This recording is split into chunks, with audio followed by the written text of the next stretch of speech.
Hello friends, कैसे हैं आप सब। चलिए शुरू करते हैं, कैसे स्टार्टअप बिजनेस शुरू करें। पार्ट 5 में आपका स्वागत है फ्रेंड्स। नए बिजनेस आइडिया कैसे सोचें। मैं तो कल ही शुरू कर लेता अगर मेरे पास एक नया बिजनेस आइडिया होता। बहुत बढ़िया लाइन है फ्रेंड्स। चलो रिपीट करता हूँ। नए बिजनेस आइडिया कैसे सोचें। मैं तो कल ही शुरू कर लेता अगर मेरे पास एक नया बिजनेस आइडिया होता। फ्रेंड्स, मेरे चैनल पे नए हैं तो आप सब्सक्राइब कर लीजिए फ्रेंड्स, कमेंट कर दीजिए, लाइक कर दीजिए और शेयर कर दीजिए फ्रेंड्स। चलिए शुरू करते हैं। जब मैं ब्रुसेल्स बेल्जियम में एक कंसल्टेंट के रूप में काम कर रहा था तो मुझे कंपनी के काम से संबंधित कॉल्स और ईमेल्स करने के लिए ब्लैकबेरी फ़ोन दिया गया था। उस वक्त 2007 में यह काफ़ी कूल माना जाता था और शायद उस वक्त का सबसे स्मार्टफोन था। मुझे अपने फ़ोन पर ईमेल रिसीव करना बहुत पसंद था, लेकिन एक बार जब मैं छुट्टियों में इंडिया आया तो यह मेरे लिए एक समस्या बन गया। इंडिया में मोबाइल डेटा की कनेक्टिविटी काफ़ी ख़राब थी। उस समय धीमी और महंगी। मैं अपनी पुश ईमेल सर्विस का उपयोग कर ही नहीं पाता था और यही समस्या हमारे बिजनेस आइडिया बन गई। खुद इसे झेलने के बाद मुझे और मेरे को फाउंडर को इसमें पुश ईमेल सर्विस का SMS द्वारा, जिसमें डेटा की ज़रूरत नहीं थी, उपलब्ध कराने का एक मौका नज़र आया। यह पहला प्रोडक्ट था जो हमने बनाया और यह काफ़ी सफल हुआ। क्या मैं नया आइडिया सोचने में जीनियस हूँ? अगर मैंने ब्लैकबेरी यूज नहीं किया होता या छुट्टियों में इंडिया नहीं आया होता या किसी ख़राब मोबाइल कनेक्टिविटी वाली जगह पर नहीं गया होता तो इनमें से कुछ भी नहीं हुआ होता।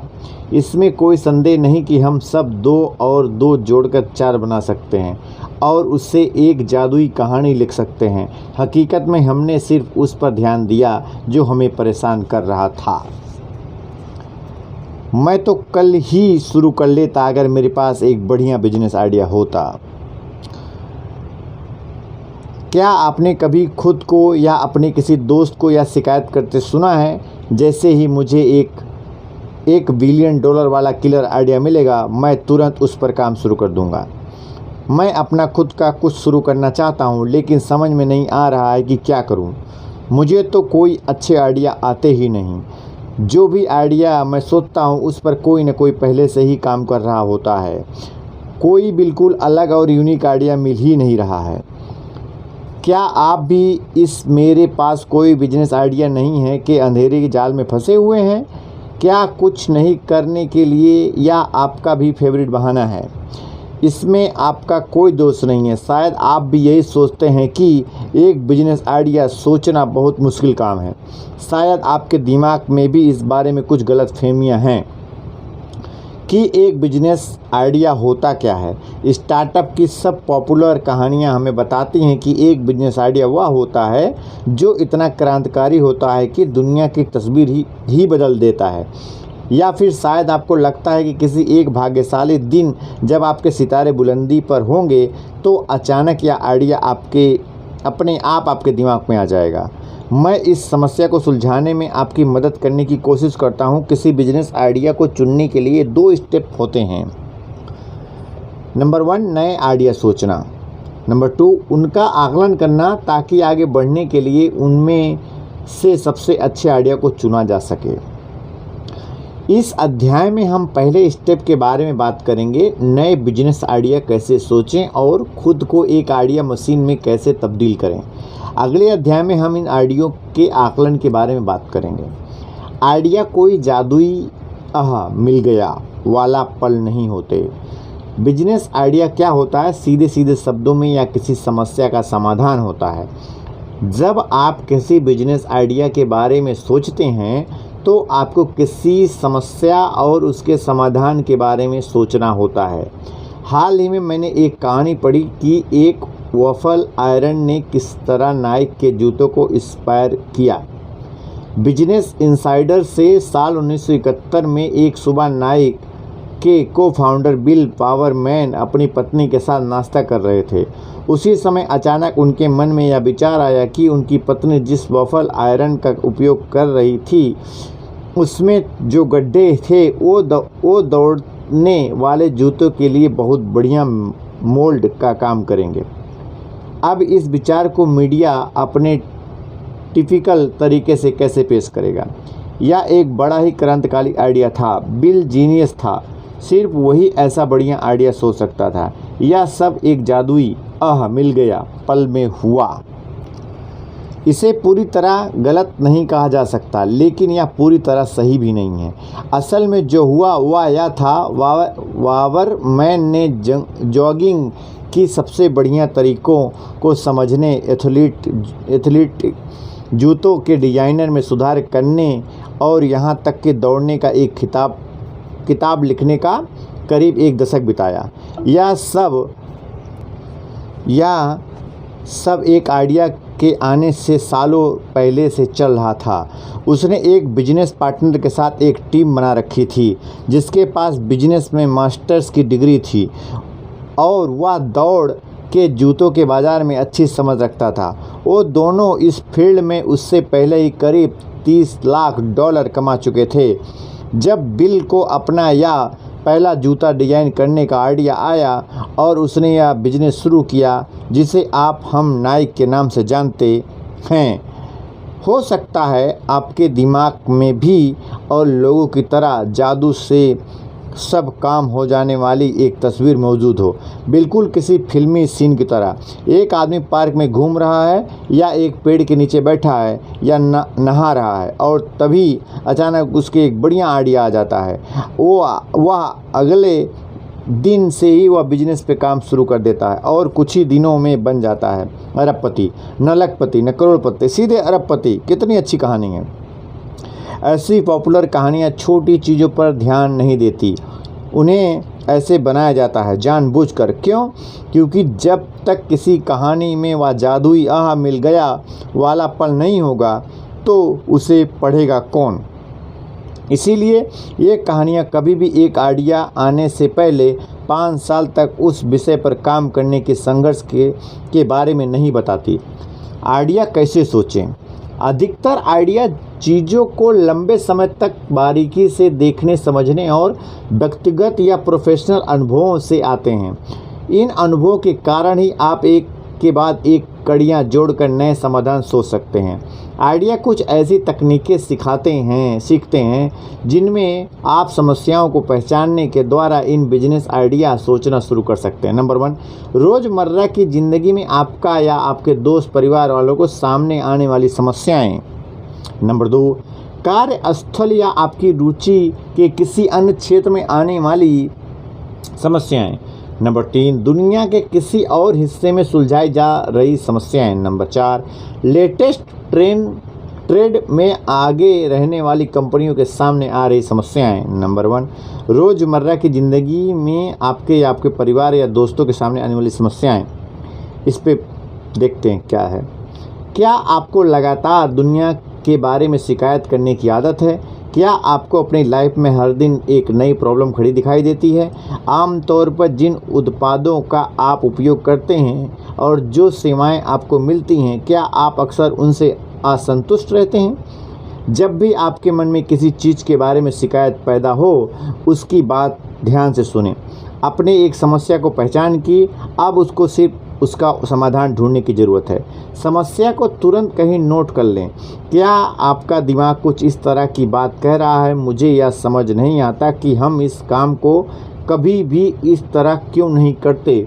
बहुत बढ़िया, इसे भी लिख लें। क्या पता अगले कुछ दिनों या हफ्तों में इससे आपको बहुत बढ़िया सा मसाला मिल जाए। क्या आप इसके बारे में थोड़ी और जानकारी, डेटा, आइडिया या सॉल्यूशन वगैरह इकट्ठा करें।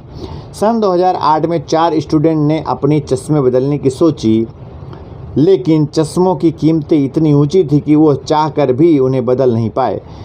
उन्हें यकीन ही नहीं हो रहा था कि चश्मे इतने महंगे भी हो सकते हैं। उन्होंने चश्मों की मार्केट में ठीक उसी तरह तहलका मचाने की ठानी जैसे जब पोस ने जूतों के बाजार में मचाया था। शुरू में जब उन्होंने अपने दोस्तों को यह आइडिया बताया तो उन्हें यह सब कुछ खास जमा नहीं, लेकिन वो चारों इस पर डटे रहे। उन्होंने वर्बी पार्कर नाम की एक कंपनी लॉन्च की, उसमें बाद में बाकी सब इतिहास की बात है। वर्बी पार्कर अमेरिकी बाजार में ई कॉमर्स का सफलता की कहानियों का सबसे शानदार उदाहरण में से एक है। फाउंडर ने व्यक्तिगत रूप से एक समस्या का सामना किया और उसका हल निकाला। हॉटमेल के को फाउंडर सवीर भाटिया और जैक स्मिथ का पहला प्रोडक्ट वेब आधारित ईमेल सिस्टम नहीं था। यह एक वेब आधारित पर्सनल डायरेक्टरी थी जिसका नाम था जावासॉफ्ट वीकेंड या फुर्सत के समय में बनाया गया एक प्रोजेक्ट था। उन्होंने इसके लिए अभी अपनी नौकरियों को नहीं छोड़ा था। हालांकि अब उनके सामने एक समस्या आ रही थी। उनके एम्प्लॉयर ने एक वायरफॉल इंस्टॉल कर दिया था और अब वो एक दूसरे के पर्सनल ईमेल नहीं भेज सकते थे, लेकिन वो इस वायरवॉल के बावजूद अभी भी वेब सर्च जरूर कर सकते थे। यानी इसका मतलब था कि उनके पर्सनल ईमेल्स के लिए वेब एक्सचेंज मौजूद था और यह उनकी प्रॉब्लम को हल कर सकता था। और इस तरह उन्हें अपना वह ढांसू आइडिया मिला जो वेब आधारित ईमेल। 90 के दशक में स्टीफन कॉफर और उनकी पत्नी अपनी छुट्टियां प्लान कर रहे थे। उसी समय इंटरनेट नया अस्तित्व में आया था। उनके ट्रैवल एजेंट ने एक आइलैंड और रिसोर्ट की सिफारिश की। स्टीफन ने उस आइलैंड को ऑनलाइन ढूंढा, लेकिन उसके बारे में ज़्यादा जानकारी उपलब्ध नहीं थी। आखिरकार एक ऑनलाइन चैट रूम में उन्होंने पढ़ा कि यह आइलैंड सबसे ज़्यादा सेफ नहीं था, इसीलिए उन्होंने आइलैंड और होटल को बदल दिया। जब वो होटल की क्वालिटी के बारे में और ज़्यादा जानना चाहते थे, होटल की ऊपरी चमक दमक वाले वेबसाइट के अलावा उन्हें इसके बारे में कुछ नहीं मिला। उनके इस अनुभव ने उन्हें ट्रिप एडवाइज़र बनाने के लिए प्रेरित किया, जहां उन्होंने टूरिस्ट डेस्टिनेशन और दूसरी जगहों के बारे में अन्य पर्यटकों के विचार और निष्पक्ष राय ढूंढ सकते थे। कभी कभी आपके पर्सनल कमजोरियों के लिए कोई हल ढूंढते ढूंढते भी कोई लाजवाब आइडिया टकरा सकता है। क्या मार्क जुकरबर्ग ने फेसबुक इसलिए बनाया था क्योंकि उसे दोस्त बनाने में प्रॉब्लम होती थी, जैसा कि फिल्म द सोशल नेटवर्क में दिखाया गया है? क्या ट्विटर के फाउंडर इवान विलियम्स ने ट्विटर की शुरुआत इसलिए की थी क्योंकि वो निर्णय लेने में बहुत सोलो और शांत स्वभाव के थे? रोजाबेथ मॉस कैटर अपने हार्वर्ड बिजनेस रिव्यू लेख Mark Zuckerberg and misery as motivation में बिजनेस के बारे में चर्चा करते हुए इसे व्यक्तिगत कमजोरियों और अंदरूनी कमियों की भरपाई करने वाला बताती हैं। कैटर लिखती हैं, बेचैन कर देने वाली असंतुष्टि या भावना की कहीं कुछ ठीक नहीं, नई चीज़ों को शुरू करने और बिजनेस को बनाने की प्रेरणा देती है। कभी कभी यह मोटिवेशन बहुत सीधा होता है और इसके लिए फ्रायड जैसी जटिल विश्लेषण की ज़रूरत नहीं होती। कोई चीज़ जो काम न कर रही हो, आप उससे परेशान हो जाते हैं और उसे ठीक करने के लिए कुछ आविष्कार कर देते हैं। कोई अपनी माँ को कैंसर से तकलीफ उठाते देखता है और उसका इलाज ढूंढने के लिए वैज्ञानिक बन जाता है। शहरी शिक्षा की खराब हालत को देखकर किसी को गुस्सा आता है और वह उसे ठीक करने के लिए एक संगठन का निर्माण करता है। अनेक सफल सोशल और बिजनेस उद्यमों के पीछे व्यक्तिगत कहानियाँ छुपी हैं। मुख्य बात है अपनी लाइफ को ध्यान से देखना, बारीकी से देखें कि क्या आपको परेशान करता है, क्या आपको तकलीफ देता है। हो सकता है आपके नए बिजनेस के लिए कोई लाजवाब आइडिया ठीक आपकी नाक के नीचे बैठा बेसर्विस से आपको ढूंढे जाने का इंतजार कर रहा हो। नंबर 2, कार्यस्थल या आपकी रुचि के किसी क्षेत्र में आने वाली समस्याएं। हम सब अपनी रुचियों या काम के हिसाब से किसी न किसी फील्ड में जुड़े होते हैं। अगर आप रिसर्च करते हैं तो आपका फील्ड विशेषज्ञता वाला है। अगर आप नौकरी करते हैं तो आप एक ऐसी कंपनी के लिए काम करते हैं जो अपने ग्राहकों की समस्याओं का समाधान करती है। इसके साथ ही आपकी रुचि किसी और फील्ड में भी हो सकती है, जैसे म्यूजिक, स्पोर्ट्स, साहित्य या यात्रा। क्या आप अपने रुचि या काम के फील्ड में कोई ऐसा समस्या ढूंढ सकते हैं? सिद्धार्थ अग्रवाल नई दिल्ली में एक वैज्ञानिक कंप्यूटिंग सिस्टम कंपनी में काम करते थे। बिजनेस विकास के अग्रणी होने के कारण उनका काम था ग्राहकों से बात करना, उनकी परेशानियों को समझना और यह जानना कि उन्हें उनकी इच्छित सेवा मिल रही है या नहीं। इसी के इसी से उन्होंने अपने लिए एक मौका ढूंढ निकाला। उनके ग्राहकों ने उन्हें बताया कि वो उन्हें मिल रही सेवाओं से खुश नहीं थे। सिद्धार्थ को यकीन था कि उनकी समस्याओं को ज़्यादा बेहतर तरीके से हल कर सकते हैं। उन्होंने अपना बिजनेस शुरू करने का फैसला किया। यहाँ तक कि इंफोसिस को भी NR नारायण मूर्ति और उनके 6 दोस्तों के द्वारा बनाया गया था जब उन्होंने पटनी कंप्यूटर सिस्टम नामक कंपनी के सॉफ्टवेयर इंजीनियरों के अपने जॉब को छोड़ दिया था। अपने कार्यस्थल पर रोज़ की ढेरों मीटिंग, प्रोजेक्ट और मीटिंग के आपाधापी में खोकर रह जाना बहुत आसान है। आप कड़ी और असली चीज़ों को भूल जाते हैं। एक वीकेंड में अगले वीकेंड पर छलांग लगाती ज़िंदगी बहुत तेज़ी से आगे बढ़ जाती है। कोई नया आइडिया नहीं आते, कोई नई सोच नहीं बनती। आप सिर्फ अपनी अगली प्रमोशन या सैलरी में बढ़ोतरी का इंतज़ार ही करते रह जाते हैं।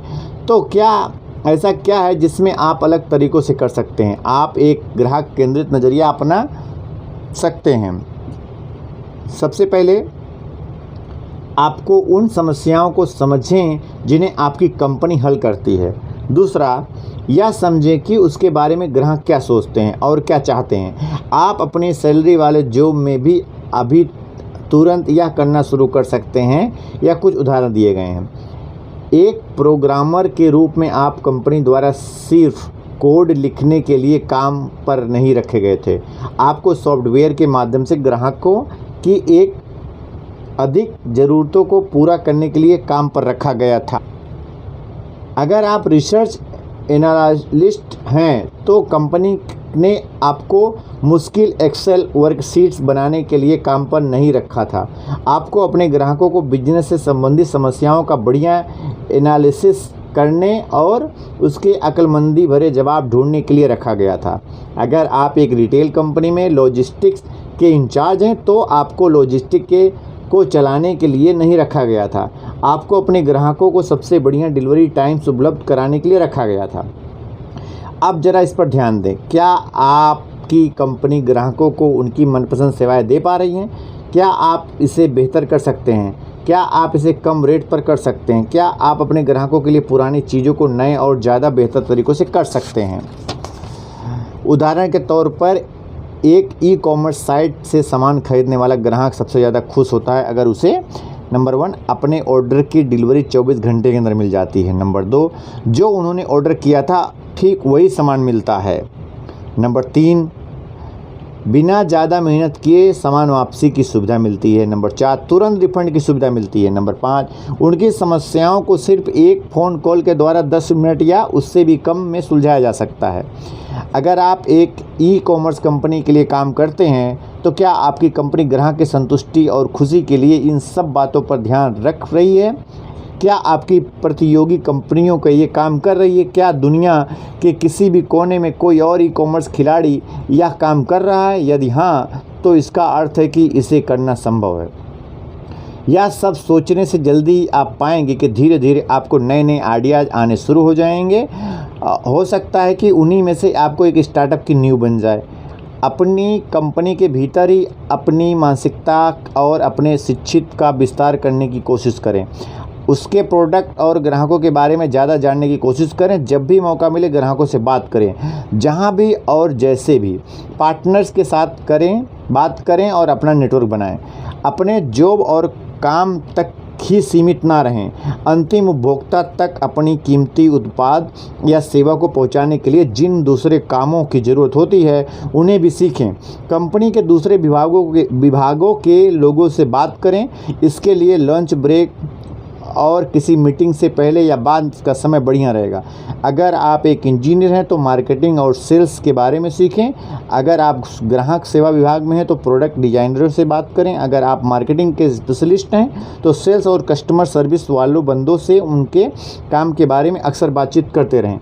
अगर आप अपनी आँखों और दिमाग खुला रखते हैं तो आपका ऑफिस या कंपनी आपके लिए बिजनेस के नए मौक़ों की खान साबित हो सकती है।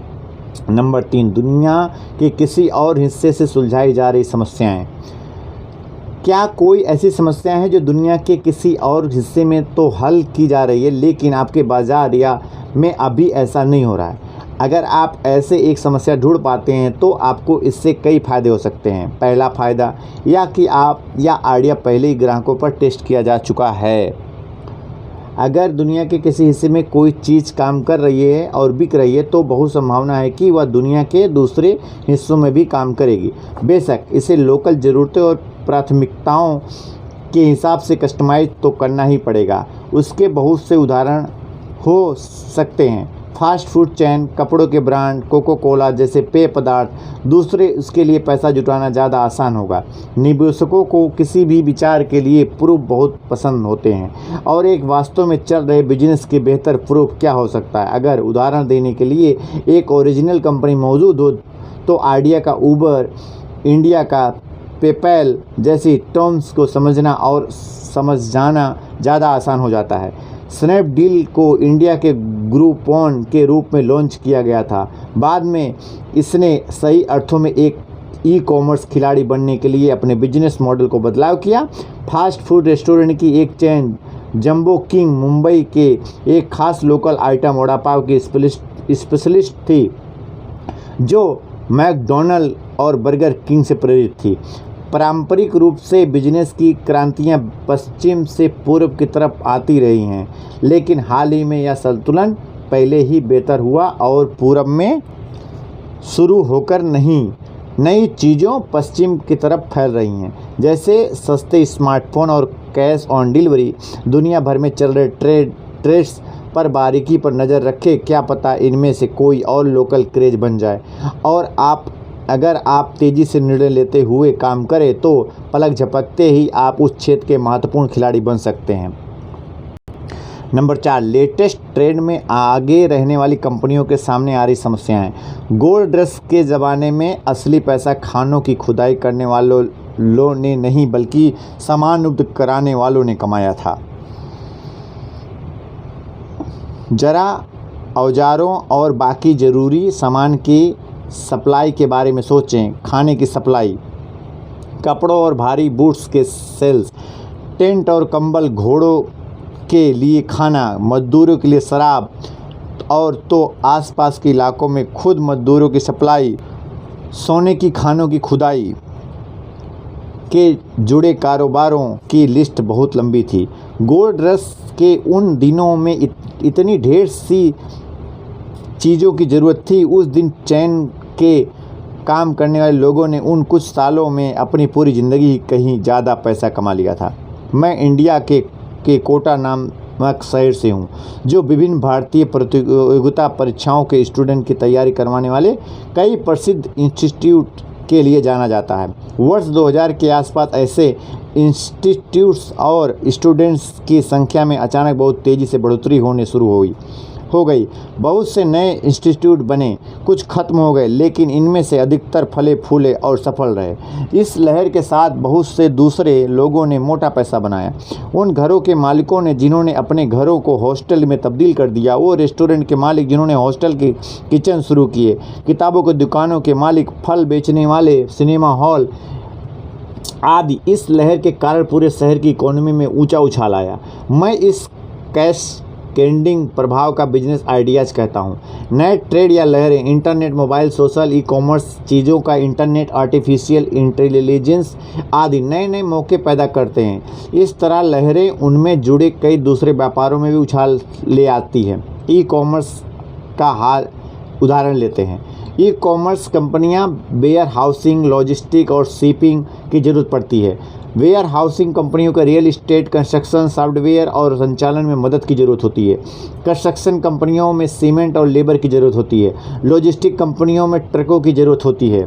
ई कॉमर्स कंपनियों में क्या क्या सबसे ज़्यादा लगता है देखते हैं। सॉफ्टवेयर उत्पादक, भंडार, रसद, शिपिंग, भुगतान, ग्राहक सेवा। रियल इस्टेट, निर्माण, सॉफ्टवेयर, संचालन, निर्माण सामग्री, श्रम, फाइनेंसिंग। हमने देखा कि ई कॉमर्स में आए उछाल के किस तरह लॉजिस्टिक कंपनियों को फ़ायदा होता है।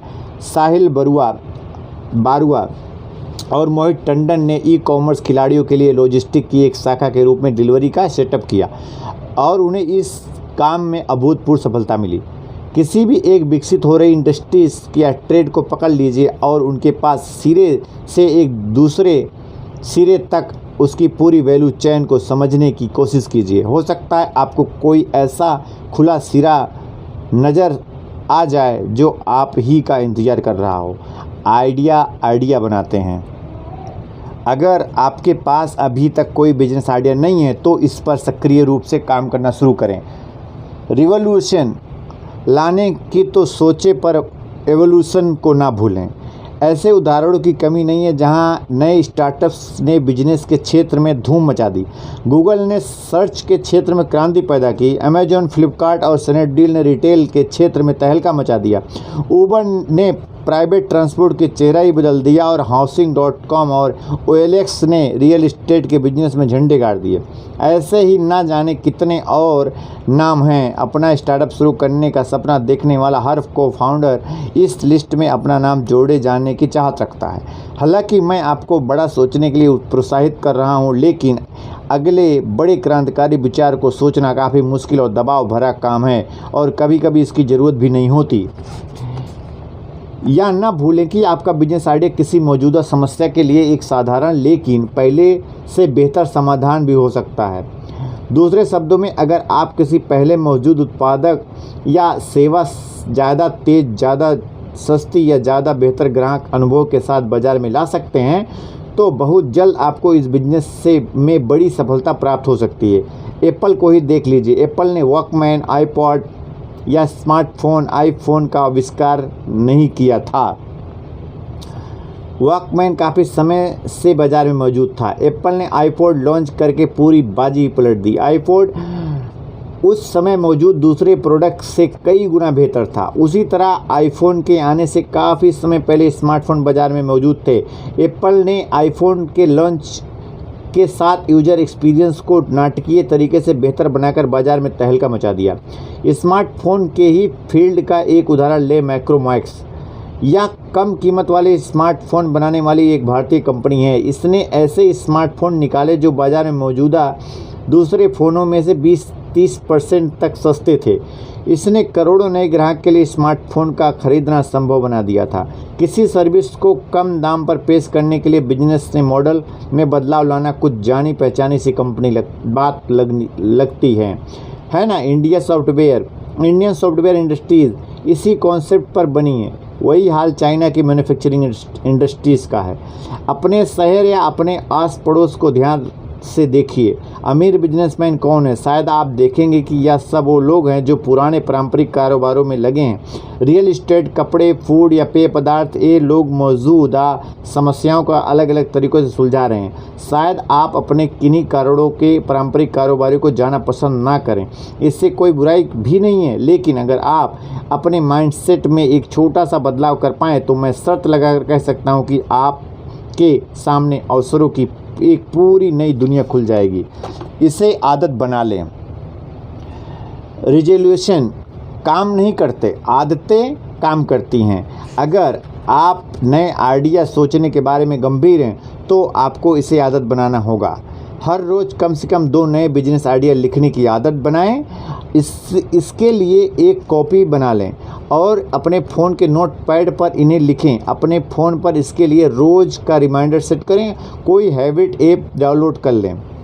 समय के साथ आप पहले से बेहतर होते जाएंगे। आपको अपने चारों ओर नए नए अवसर नज़र आने शुरू हो जाएंगे। आपके आइडियों की क्वालिटी पहले से अच्छी हो जाएगी। आपकी क्रिएटिविटी कई गुना बढ़ जाएगी। पढ़ें और पढ़ें।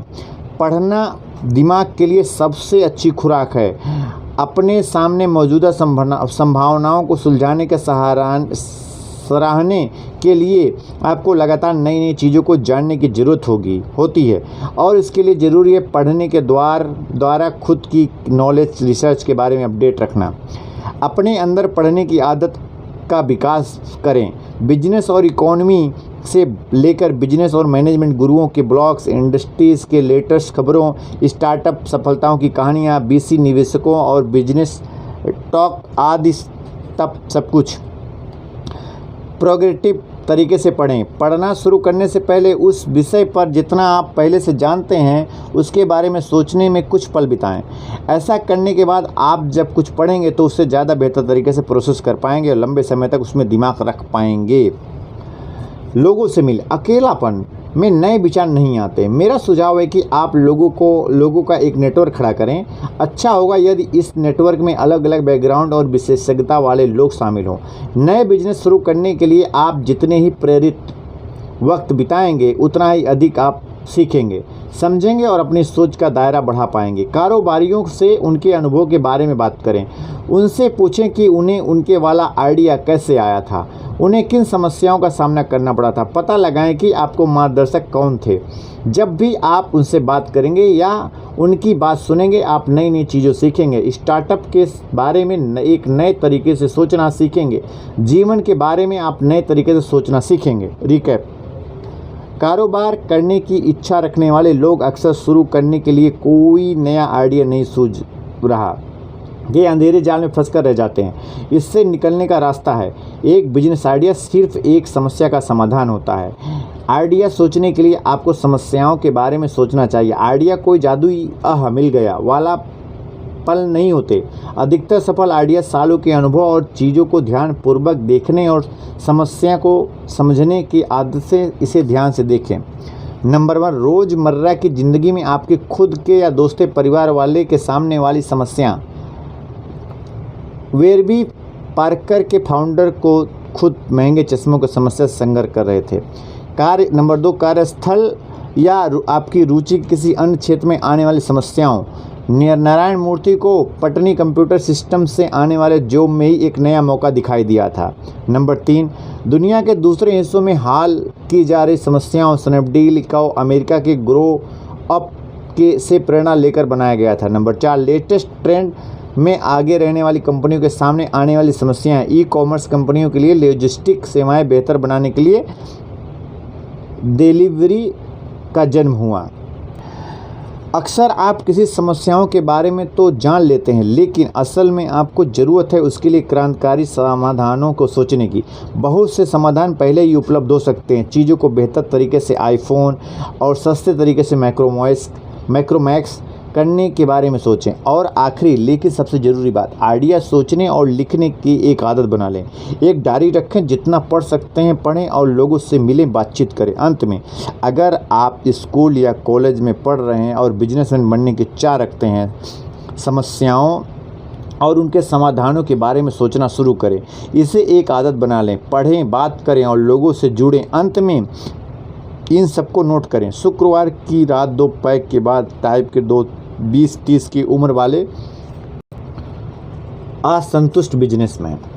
जब भी आपके अंदर फिर से इस जोश का उबाल आए तो उस एनर्जी को आइडिया सोचने में लगाएं। उन्हें कहीं लिखकर ज़रूर रखें, वरना आप इन्हें भूल जाएंगे।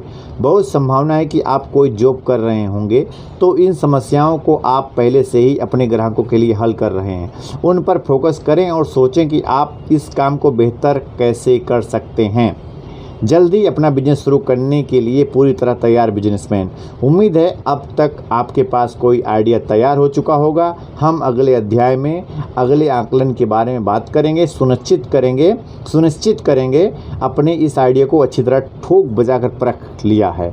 सफ़र शुरू कर चुके हैं, लेकिन इस 1 साल नहीं हुआ है। टाइप के बिजनेसमैन, मुझे आपकी कहानी सुनना अच्छा लगेगा। आपके बारे में आइडिया कैसा आया था? ऊपर बताए गए लोगों में से किसी के भी प्रियजन, बॉयफ्रेंड, गर्लफ्रेंड, माता पिता आदि हैं। आप अपने खुद के अनुभव के बारे में सोचते हुए नए आइडिया सोचने की उनकी मदद कर सकते हैं। अपने आसपास हो रही चीज़ों पर नज़र रखें। एक ऐसे एंजल इन्वेस्टर हैं या बनना चाहते हैं जिसने कभी अपना बिजनेस नहीं किया है। यह समझना अच्छा होगा किसी बिजनेसमैन को उसका आइडिया कैसे आया। आइडिया आने से लेकर बिजनेस खड़ा करने तक की यात्रा को दोबारा समझना आपको उससे मोटिवेशन और एग्जीक्यूशन और समझने में मदद करेगा। इसके साथ ही यह भी सोचें कि आप उस कारोबारी के समस्या को बेहतर तरीके से परिभाषित करने का एक बेहतर समाधान बनाने में कैसे मदद कर सकता है। Thank you so much friends, मिलते हैं नेक्स्ट पार्ट में। और अगर आप मेरे चैनल पे अभी तक बने हुए हैं फ्रेंड्स, सब्सक्राइब कर लीजिए, लाइक कर दीजिए, शेयर कर दीजिए friends. Thank you so much.